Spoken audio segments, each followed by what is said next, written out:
Pagi hari ini kita akan belajar dari satu tema manifestasi diri anak-anak Allah. Saudara, mari kita akan lihat dalam Roma pasal yang ke-8 ayat 19. Manifestasi diri anak-anak Allah.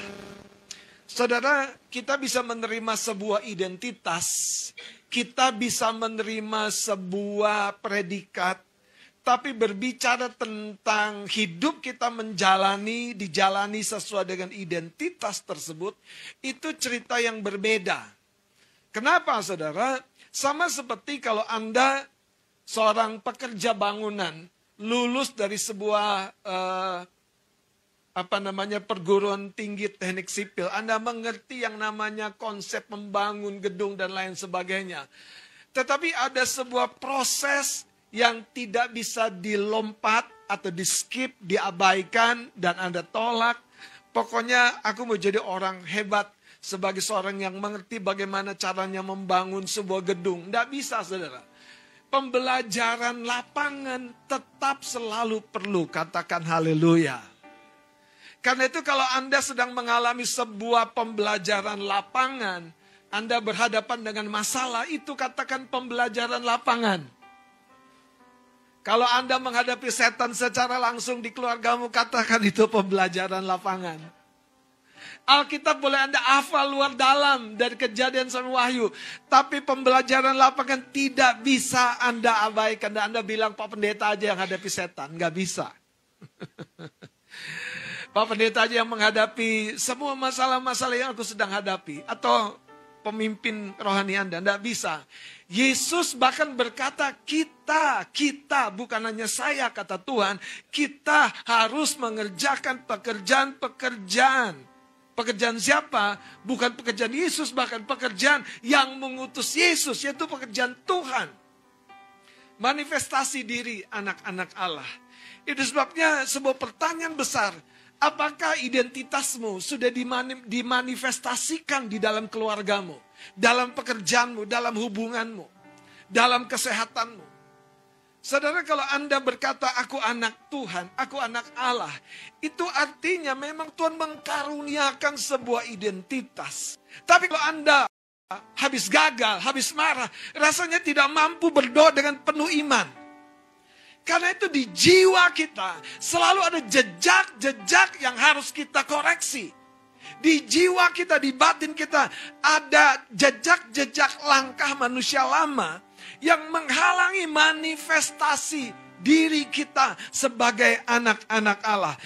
Mari kita akan baca sampai ayat 21. Roma pasal 8 ayat 19 mulai 23. Sebab dengan sangat rindu seluruh makhluk menantikan saat anak-anak Allah dinyatakan.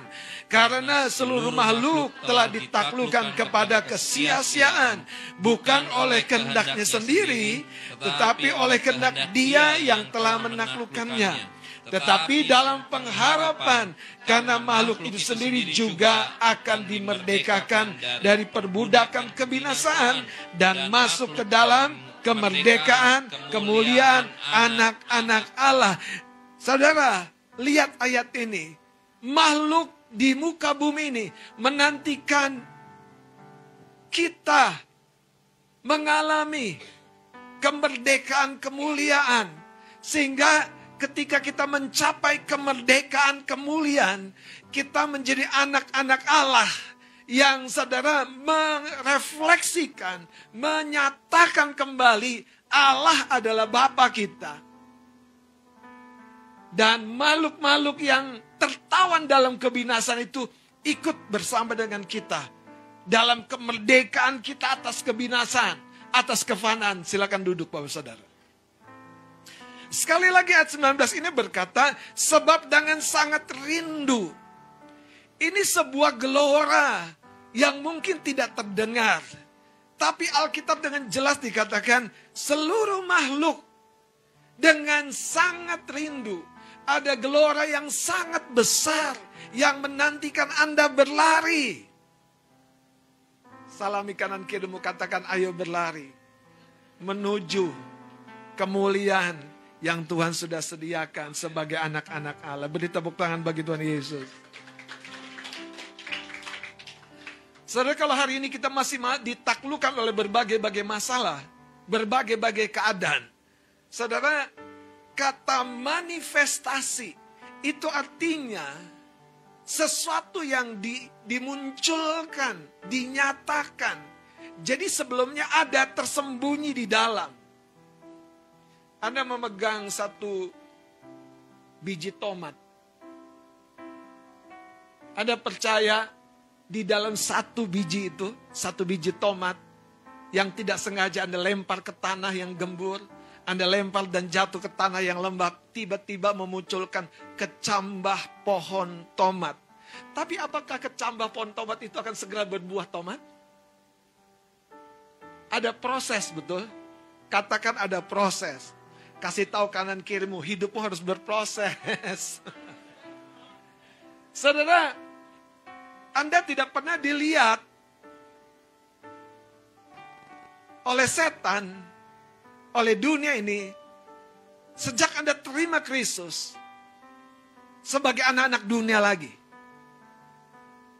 Anda lemah, Anda gagal, Anda masih kalah dengan berbagai-bagai hal, tetap Anda adalah anak Allah.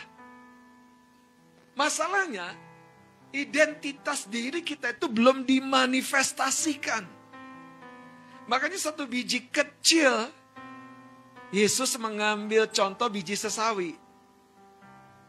Kayaknya gak relevan dengan dunia kita. Kita aja gak tahu tuh sesawi apa. Kalau satu biji tomat tahu kan? Kalau dulu saya masih suka bantu mama saya di dapur. Dia suka bersihin sesuatu, biji tomat, biji cabai, dia lempar aja ke luar jendela dapur. Dan tepat di depan jendela dapur itu ada satu pelataran sebesar seperti gini yang isinya tuh tanah kayak satu tempat kolam kecil, tapi itu isinya tanah, dan tanah itu tanah yang gembur. Dilemparkan begitu saja, besoknya saudara kita tidak lihat, dia mulai berproses. 2 hari kemudian kita tidak tahu dia sedang berproses. Seminggu kemudian kita tidak lihat dia sedang berproses. Tumbuhlah akar, tumbuhlah batang. Dan pada waktunya dia akan memunculkan tunas-tunas muda. Setan tidak mau Anda manifestasi. Itu sebabnya kepercayaan diri rohani, confidence yang adalah gambaran iman, itu yang menentukan manifestasinya itu terjadi di berbagai-bagai keadaan. Mari kita ngelihat dalam Yohanes pasal yang ke-9. Bapak Ibu Saudara, saya berdoa Roh Kudus menerobos batin Anda. Roh Kudus membuka mata Anda melihat bahwa Anda tidak selemah seperti yang kelihatan. Anda tidak terus-menerus dikalahkan oleh berbagai-bagai situasi. Yang paling penting, Anda harus izinkan pekerjaan-pekerjaan Tuhan terus berlanjut. Dan pekerjaan-pekerjaan Tuhan di dalam hidupmu butuh tangan alat-alat Tuhan. Makanya cerita Yohanes pasal 9 ini betul-betul satu cerita yang didaratkan oleh Tuhan Yesus supaya kita tahu. Makanya fokus yang pertama dalam pelajaran kita selalu hubungan. Kalau Anda berkendala dengan pemimpin rohanimu, Anda sedang mengalami satu kemacetan, satu kesegaran rohani. Bukan hanya kepada Tuhan loh. Makanya waktu kita bisa mengkoreksi hubungan-hubungan kita kepada sumber-sumber aliran dari Tuhan, kita akan lihat saudara, yang selama ini terkunci akan terbuka, dan terbuka. Lihat Yohanes pasal yang ke-9. Boleh Bang Adit baca dari ayat yang pertama. Dari judul perikopnya ya. Orang yang buta sejak lahirnya. Orang yang buta sejak lahirnya. Anda akan tahu identitas dia buta sejak lahirnya. Bukan karena sebuah kecelakaan, bukan karena sesuatu yang lain, tetapi karena sesuatu di dalam rahim ibunya yang tidak komplit dan memunculkan keberadaan lahiriah, matanya buta. Lanjut. Waktu Yesus sedang lewat. Waktu Yesus sedang lewat. Saya waktu membaca ayat pertama ini menarik. Waktu Yesus sedang lewat. Waktu Yesus sedang lewat. Waktu Yesus sedang lewat. Saudara, dia pribadi yang tidak pernah lewat dari tempat ini dan tidak melakukan sesuatu. Dia pasti lewat dari hidupmu dan dia akan menyentuh hidupmu. Saudara, kalau Anda lihat cerita ini, saudara, ada konteks yang Anda harus pahami. Kalau Anda kehilangan keterhubungan kepada orang-orang yang menghadapkan hidupmu, keuanganmu, kesehatanmu kepada Tuhan, Yesus bisa sepertinya lewat, betul-betul lewat. Karena gini saudara, coba lihat. Lanjut Bang Adit, saya akan terangkan. Ia melihat seorang yang buta sejak lahirnya. Ia melihat orang yang buta sejak lahirnya. Tapi yang Alkitab catat, Yesus belum melakukan apa-apa. Coba saudara, sampai dialog murid-muridnya, dialog orang-orang yang dekat dengan dirinya, yang menyentuh atau bahasa yang umum, mengganggu kenyamanan Yesus yang sedang lewat. Lanjut. Murid-muridnya bertanya kepadanya, Rabi, siapakah yang berbuat dosa? Orang ini sendiri atau orang tuanya, sehingga ia dilahirkan buta? Saudara, kemampuan melihat itu memiliki sesuatu yang sangat penting sekali. Anda di kendaraan, di jalan tol, tidak bisa melihat exit tol menurut tulisannya di atas itu. Anda pikir ini yang betul, belok keluar, karena Anda menduga-duga, tapi tidak melihat bahwa ada keterangannya. Misalnya, Serpong BSD, Pamulang Serpong. Anda menduga-duga. Penglihatan itu penting. Kalau Anda lihat saudara, satu saja yang lemah membuat orang ini jadi pengemis hidupnya. Dia bukan tidak mampu bekerja, tapi dia tidak mampu melihat. Dia bukan tidak mampu berbicara, dia tidak mampu melihat. Waktu Anda melihat masa depanmu, itu satu langkah yang paling penting dalam hidup ini. Itu sebabnya kebutaan yang sesungguhnya itu bukan pada mata lahiriah kita. Kebutaan yang sesungguhnya itu di dalam hati ini. Mari kita lihat saudara cerita di dalam Alkitab tentang Hagar. Karena ada kebutaan yang saya maksudkan yang membuat Hagar tidak melihat sumur yang sebetulnya sudah Tuhan sediakan untuk menyelamatkan dia. Saudara, kita lihat dari Kejadian pasal yang ke-21, ayat yang ke-19. Nanti ada satu ayat lagi yang menarik, yang terkait dengan kehidupan Hagar yang tidak mampu melihat ini. Ayat 19, kita baca sama-sama. Lalu Allah membuka mata Hagar sehingga ia melihat sebuah sumur. Ia pergi mengisi kirbatnya dengan air, kemudian diberinya anak itu minum. Lalu Allah, jadi sebelumnya sepertinya Tuhan belum bertindak. Lalu Allah, lalu Tuhan bertindak. Lalu Tuhan berespon. Nah kalau Anda baca cerita ini, karena ini tangisan Ismail. Setiap engkau dan saya yang lahir dalam perjanjian, termasuk Ismail, doamu melewatkan semua barikade sampai ke hadapan Bapamu dan engkau dikenan karena Tuhan berkata engkau anakku. Saudara, kenapa engkau dan saya dilemahkan oleh dunia, oleh setan dalam satu hal yang paling prinsip, yaitu kehidupan doamu? Karena dari kehidupan doamu Tuhan bekerja, dari kehidupan doamu Tuhan bertindak. Ketika engkau kehilangan kehidupan doamu, engkau kehilangan kekuatan yang menakutkan setan. Kenapa? Kehidupan doamu yang membuat Allah menyertaimu.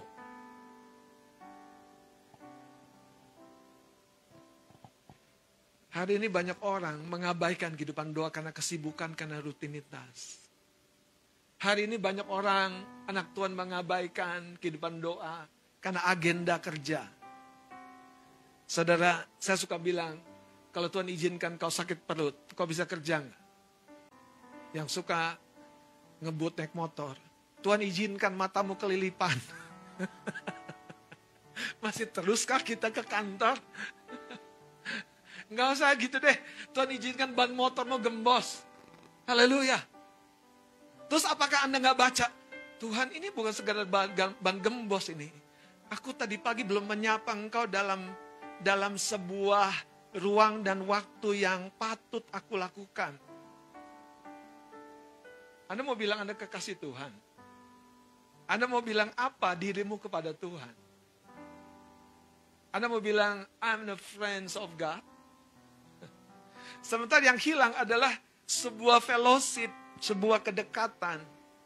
Makanya kalau Anda baca Matius pasal 7 ayat 21, hari terakhir banyak orang teriak, Tuhan, Tuhan, Tuhan, Tuhan, Tuhan, Tuhan, Tuhan. Tapi Tuhan berkata, nyalah sekalian pembuat kejahatan. Mari kita lihat saudara, ini menarik sekali lagi. Mata itu berbicara tentang kemampuan Anda memproyeksikan dirimu, sehingga manifestasinya kemudian terjadi. Kalau Anda tidak bisa memproyeksikan dirimu, manifestasinya akan mengalami struggle begitu hebat. So, anak saya akan mewarisi talenta yang saya punya. Tapi SD, SMP, nggak kelihatan saudara talenta itu. Terkubur dalam-dalam. Ada nggak? Kenapa belum manifest? Yang unik adalah, itu terkait dengan kerinduan. Sampai engkau memiliki sebuah kerinduan akan kemuliaannya, akan kuasanya, akan kasihnya. Kerinduan itu membongkar tanah-tanah keras yang menutup di dalam.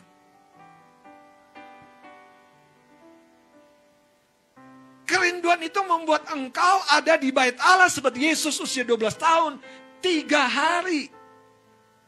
Terputus hubungan dan komunikasi dari orang tuanya. Hanya untuk ada di bait Allah.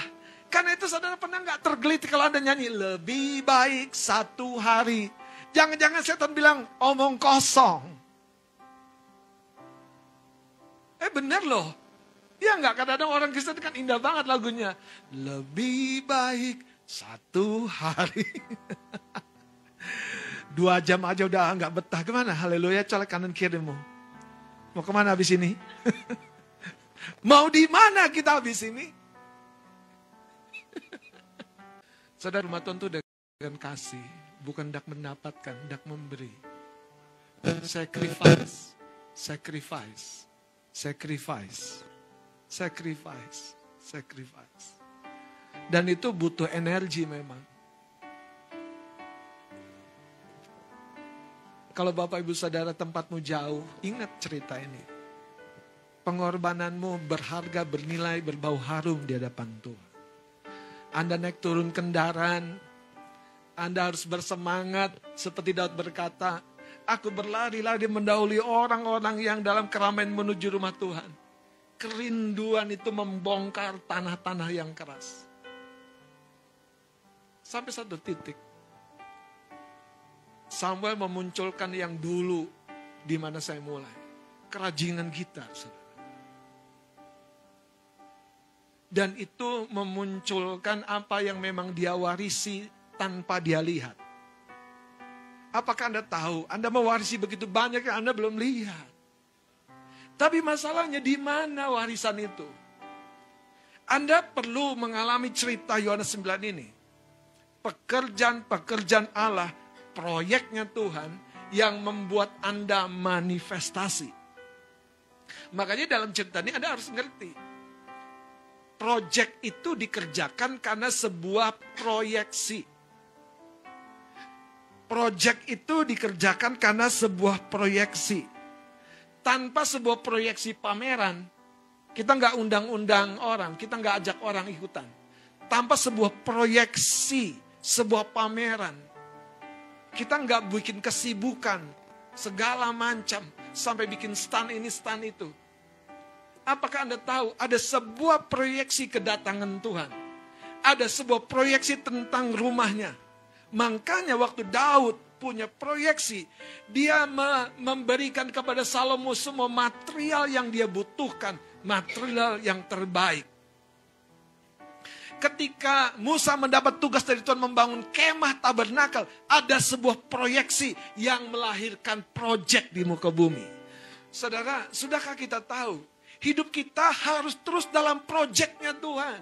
Hidup kita harus mengalami terus sentuhannya Tuhan. Kembali kepada Yohanes pasal yang ke-9 ini. Dari situ, proyeksi akan melahirkan manifestasi. Anda tahu bahwa Tuhan melihat siapa engkau sebagai bintang yang sedang tertawan. Sebagai bintang yang sedang tertawan. Ingatkah engkau bahwa engkau punya janji, punya pesan Tuhan tentang siapa dirimu? Saya waktu baca Yohanes pasal 9, saya langsung ingat Bang Adit. Bang Adit itu punya pesan Tuhan. Dia orang yang mampu menghadapkan siapapun engkau kepada Tuhan. Dan ini bukan bicara doa syafaat. Hanya ngebatin, Tuhan anak ini gimana. Dan beneran saudara, beneran. Itu sesuatu yang Tuhan beri. Makanya kalau Anda tahu, Anda terhubung dengan orang-orang seperti itu. Wow. Lihat lagi ayat 19. Lalu Allah membuka mata Hagar. Apakah sebelumnya dia buta?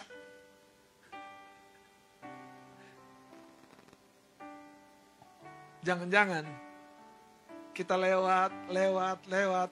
Yang kita butuhkan tuh di depan kita. Kita lewat, kita dengar, kita scroll. Yang harusnya kita kesana tuh udah melewati kita sekian kali. Masalahnya, ini yang perlu kita minta. Tuhan membuka mata kita. Katakan, aku tidak buta, tapi aku belum bisa melihat. Yang paling parah, dengerin baik-baik. Yang kau belum bisa lihat itu adalah siapa dirimu. Karena waktu engkau bisa melihat dirimu, engkau tidak menuju kolam yang salah. Engkau tidak menuju sumur yang salah. Engkau tidak menuju desa yang salah. Seperti 2 orang murid yang meninggalkan Yerusalem. Karena matanya, mata batinnya, kecewa dengan Yesus yang akhirnya disalibkan. Cerita belum berhenti, saudara. Waktu Yesus bangkit, dia tidak tahu 2 orang ini. Iya kan? Makanya waktu Yesus menyatakan diri, batinnya bergelora. Batinnya memanas. Batinnya itu kembali hidup, saudara. Batinnya kembali berdebar-debar. Saudara, kalau saya berjumpa Anda, hati saya berdebar-debar. Ada permata-permata hatinya Tuhan di kanan kiri saya. Bukan Anda bilang, Om, siapa aku? Itu masalahmu. Haleluya.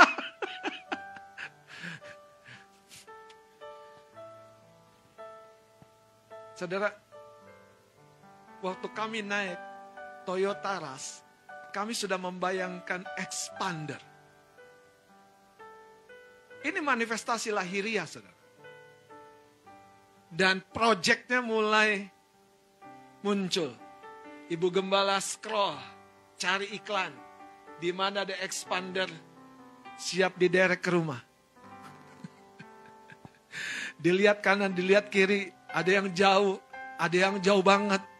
Ketemu yang tidak terduga. Cuma di seberang jalan, seberang rel kereta api itu. Tidak sampai 10 menit. Dan itulah keajaiban Tuhan. Makanya saya bilang, kalau mata kita terbuka, kita tidak menuju sumur yang salah. Katakan haleluya. Coba lihat mata kanan kirimu. Matanya yang dilihat ya. Lihat matanya. Lihat matanya. Adakah sesuatu yang menutupinya?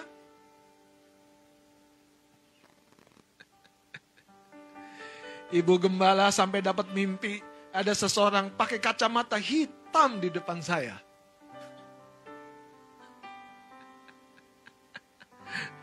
Dan dalam mimpi itu saya adem-adem saja. Makanya dari situ saya insaf. Saya nggak boleh adem-adem ada orang pakai kacamata hitam.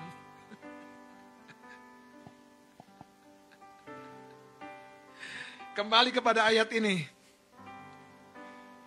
Ada ketegangan di rumah Tuhan.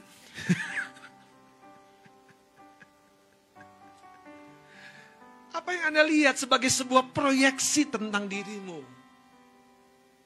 Aku mah gak pernah bisa menang dengan keuangan. Siapa bilang? Siapa bilang? Siapa bilang? Haleluya. Percaya kepada kebenaran. Amin. Ayat 19 lagi. Hal yang pertama, Anda dan saya perlu dicelikan. Perlu dicelikan. Hagar. Makanya kalau Anda bacalah di rumah Kejadian 21 nih. Hagar udah putus asa, Hagar udah melo, Hagar udah habis-habisan. Kenapa? Karena dia diusir oleh Abraham dan bawa persediaan air, dan waktu persediaan air habis. Hagar bingung bagaimana memberi minum anaknya sampai anaknya dibuang ke semak. Halo Bapak Ibu Saudara, kalau Anda dipercaya tanggung jawab untuk membesarkan anak-anakmu, tidak pernah Tuhan membiarkan anak-anakmu mewarisi perjanjian yang kau punya dari Tuhan. Masih mau jadi orang biasa? Masih mau jadi orang biasa? Coba apa yang kau mimpikan tahun ini? Itu menerangkan Anda mau jadi orang biasa, orang hebat. Ada seorang bekerja dan dia punya mimpi. Kalau aku bekerja, aku pengen dapat fasilitas dari kantor sebuah kendaraan. Supaya aku bisa apa? Anterin Pak Gembala, Ibu Gembala kalau ada pelayanan keluar. Mimpinya agak aneh. Dia mimpi bukan tentang dirinya, tapi tentang bagaimana dia bisa berdampak. Mimpi yang begini, mimpi dari orang yang matanya terbuka. Saudara, dunia ini begitu luas loh. Dunia ini bermiliar triliun manusia. Tapi Anda tahu siapa Anda? Anda anak Allah, anaknya Tuhan. Masa Anda tidak punya keyakinan diri yang seharusnya? Makanya waktu Hagar bermasalah, Ismail nangis. Alkitab mencatat Allah mendengar tangisan anak itu. Oke. Sekarang Anda jangan sembarangan sama Hagar. Hagar bukan sekedar budaknya Sarah dan Abraham yang diberikan kepada Abraham. Mari kita akan lihat Kejadian 16. Saya mau baca satu ayat ini. Hagar tuh dijumpai malaikat Tuhan nggak main-main. Coba lihat, saudara. Ayat yang ayat 7. Lalu malaikat Tuhan menjumpainya dekat suatu mata air. Dekat suatu mata air. Makanya jangan jauh-jauh dari mata air yang menyegarkan hidupmu. Itu proyek Tuhan tuh terjadi di situ. Ketika Anda diinspirasi, Anda dimotivasi, Anda ketemu solusi. Banyak orang berhenti sampai termotivasi. Solusi belum terjadi. Jangan berhenti, selanjutkan. Lihat saudara, haleluya. Ayat 8 katanya, Hagar hamba Sarai, dari manakah datangmu? Dan kemanakah pergimu? Jawabnya, aku lari meninggalkan Sarai nyonyaku. Lalu kata malaikat Tuhan itu kepadanya, kembalilah kepada nyonyamu, biarlah engkau ditindas di bawah kekuasaannya. Ayat 10, lagi kata malaikat Tuhan itu kepadanya, aku akan membuat sangat banyak keturunanmu, sehingga tidak dapat dihitung karena banyaknya. Wow. Selanjutnya kata malaikat Tuhan itu kepadanya, engkau apa? Baca sama-sama. mengandung dan akan melahirkan seorang anak laki-laki dan akan menamainya Ismail sebab Tuhan telah mendengar tentang penindasan atas itu. Jadi ini janji tentang anaknya Hagar. Makanya tadi yang kita baca, waktu Hagar dalam krisis. Krisis apapun hari ini. Krisis apapun hari ini. Ingat, Anda punya perjanjian dengan Tuhan. Dia Bapamu. Masalahnya bagaimana kehidupan doamu. Mari kita lanjutkan dengan cepat, saudara. Ayat 13, ini yang saya mau kita baca dan pahami. Kemudian Hagar apa? Baca sama-sama.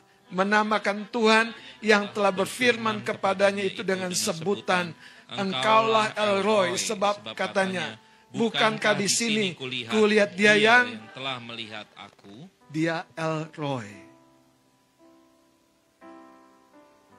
Kulihat dia yang melihat aku.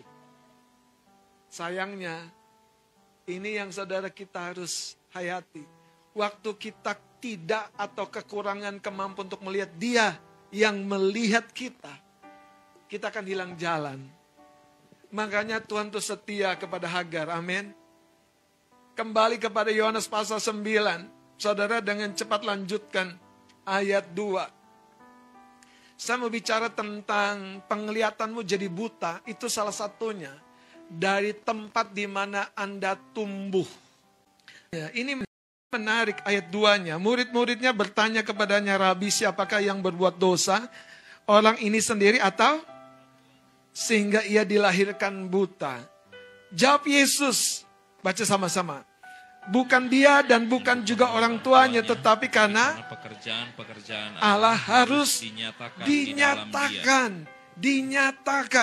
Ada pekerjaan-pekerjaan Allah yang butuh dinyatakan. Ayat 4-nya, ini yang membuat saya berbesar hati.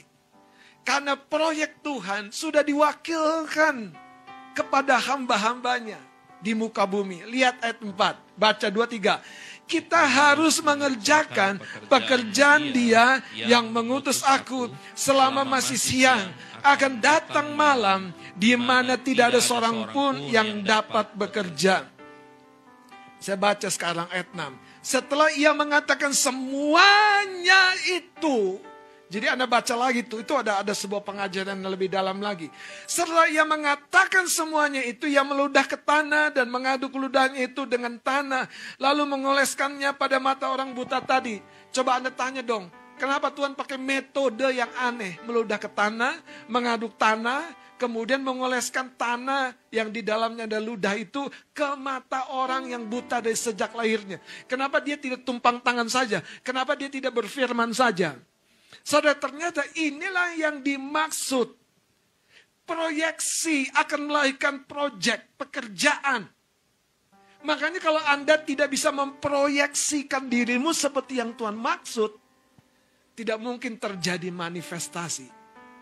Anda akan meleset menuju sumur yang lain, menuju hubungan yang salah, menuju jalan yang salah, memulai bisnis yang salah. Tapi kalau Anda lihat diri Anda dengan tepat, luar biasa. Lihat saudara, ayat 7. Dan berkata kepadanya, pergilah basuhlah dirimu dalam kolam. Katakan, pergilah basuhlah.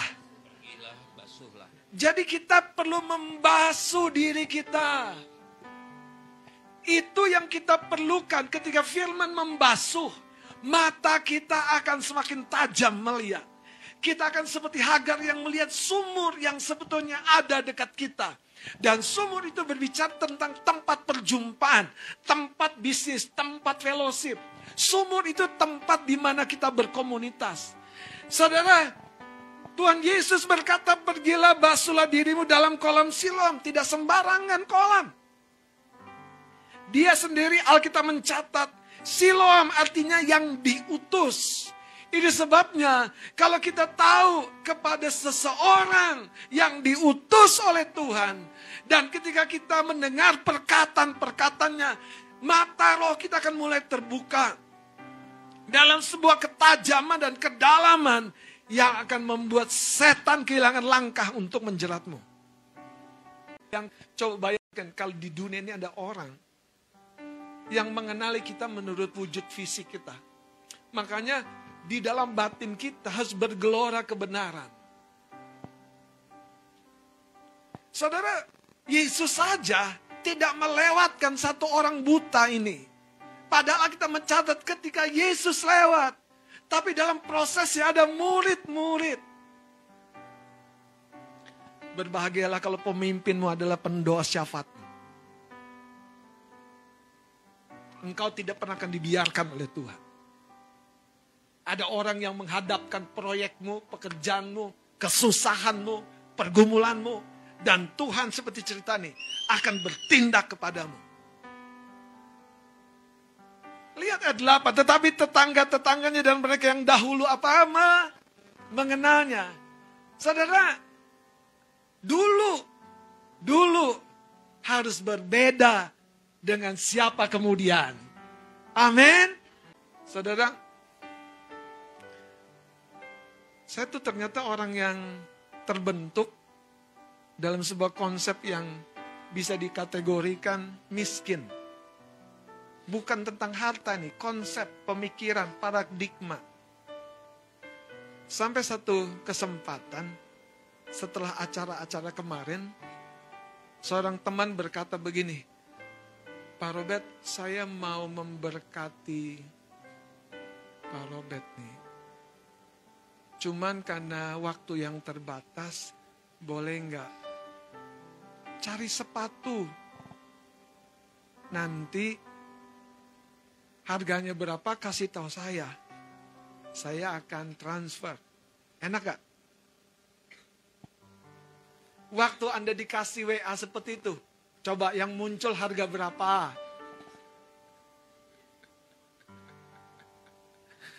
Saya ngomong dari diri saya yang apa adanya ya. Waktu WA itu datang memang agak bingung. Waduh, mau beli harga berapa nih? Terus saya ngobrol dong dengan istri. Ini gimana ya, Ma? Terus ada hikmat Tuhan datang dari Ibu Gembala. Puji Tuhan. Dia bilang, tanya aja budgetnya berapa. Tapi sebelumnya, istri saya tanya, ya kalau kamu sendiri berapaan kira-kira? Saya bilang gini, ya paling tidak 400.000 ke bawah. 400.000 ke bawah. Menurut saya itu udah mahal. Bang Adit. Yang uniknya, waktu saya WA ke teman saya itu, hamba Tuhan, pendeta. Saudara harus pahami konteksnya nih. Pendeta mau ngasih pendeta. Saya punya ukuran tuh di sini tuh. Masalahnya di sini di ukuran. Waktu saya WA, jawabannya begini, tahu nggak? Ya kamu beli yang di atas 1 juta. Di atas 1 juta. Saya bilang 400.000 ke bawah. Dia bilang di atas 1 juta. Wah, saya seperti ketampar banget. Saya bilang sama istri 400.000 ke bawah. Bayangkan, ini yang kita tuh nggak pernah tanggalkan di basuh. Makanya nggak pernah manifest. Kau ngasih sama Tuhan juga maaf ya. Ngasih recehan. Karena di sininya nggak dibasuh. Engkau mengasihi dari kelemahanmu. Beneran saudara. Masalah itu di hati kok. Waktu saya WA sama teman saya pendeta Pak Gembala. Dia bukan pengusaha. Jadi Anda harus ngerti konteksnya. Dia balas cukup menampar saya. Ya cari dong 1 juta ke atas. Saya 400.000 ke bawah. Dia 1 juta tidak terhingga. Hidup ini unpredictable. Langsung saya baca dong keterangan tambahannya. Cari yang tidak cepat rusak, yang kuat. Cari yang bisa untuk santai, bisa untuk resmi. Wah, saya bilang ini mantap juga ini pesannya. Makanya waktu saya bilang 400.000 ke bawah, saya betul-betul tertampar saudara. Dia bilang 1 juta ke atas. Ya Tuhan, aku punya plafon yang salah. Masalahnya adalah tadi. Saya waktu ketemu sumur yang membasuh mata saya terbuka. Kenapa hidupmu tidak bisa menjadi berkat? Karena pelafonmu kependekan. Gak cukup Tuhan, buat hari ini aja mepet. Makanya berdoa, alami Tuhan. Hagar mengalami Tuhan. Hagar dibuka matanya. Kenapa engkau masih betah di tempat di mana engkau berdebar-debar sampai akhir bulan. Dan berdebar-debarnya agak panjang. Tuhan menyediakan banyak tempat. Pilihannya kan di tangan kita. Makanya hari ini saudara izinkan pekerjaan-pekerjaan Allah dinyatakan. Supaya identitas dirimu dimanifestasikan. Dengan cepat mari kita akan lihat saudara sebuah cerita lain dalam 1 Samuel pasal 17. Daud masih kecil. Tapi ada sesuatu yang muncul yang menggambarkan kebesaran yang tersembunyi dalam tubuh yang kecil itu. Wajah yang kemerah-merahan itu. Seorang pembunuh raksasa. Goliat menganggap remeh. Tapi buat Daud, it's okay. Sampai tanggal waktunya, engkau akan tahu. Aku lahir tidak kebetulan. Aku di padang gembala tidak kebetulan. Aku mengejar singa dan beruang tidak kebetulan. Aku belajar melemparkan ali-ali tidak kebetulan. Hidupmu dan hidupku tidak ada yang kebetulan. Masalahnya mata kita perlu dibasuh. Kenapa Raja Saul begitu penasaran dengan Daud? Karena dia lihat keberaniannya beda. Karena dia lihat visinya beda. Karena Saul melihat anak ini kok berbeda bahkan dari seluruh tentaraku yang hebat. Kenapa saudara? Karena ada sesuatu di dalam diri Daud yang terus tumbuh, Daud melihat siapa dirinya di masa mendatang. Ayat 58. Kata Saul kepadanya, anak siapakah engkau? Ya orang muda. Jawab Daud, anak hamba tuanku Isai orang Bethlehem itu. Saudara, Daud menceritakan identitas lahiriahnya. Itu belum mengobati penasarannya Raja Saul. Saya memberitahu saudara, Tuhan belum berhenti bekerja kepada hidup kita. Itu sebabnya kembali kepada Roma pasal 8 kita akan simpulkan dan berdoa. Ayat 19.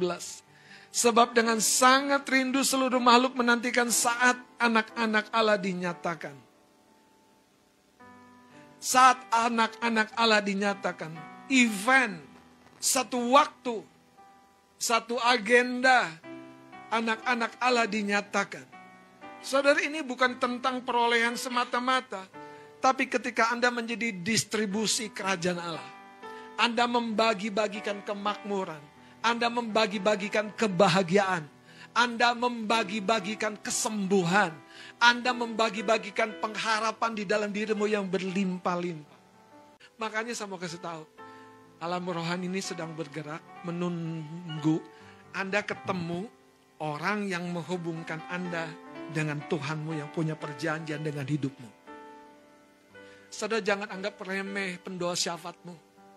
Lot tidak diizinkan binasa karena ada Abraham. Pendoa syafaatmu, orang yang membawa namamu. Haleluya. Mari kita bangkit berdiri.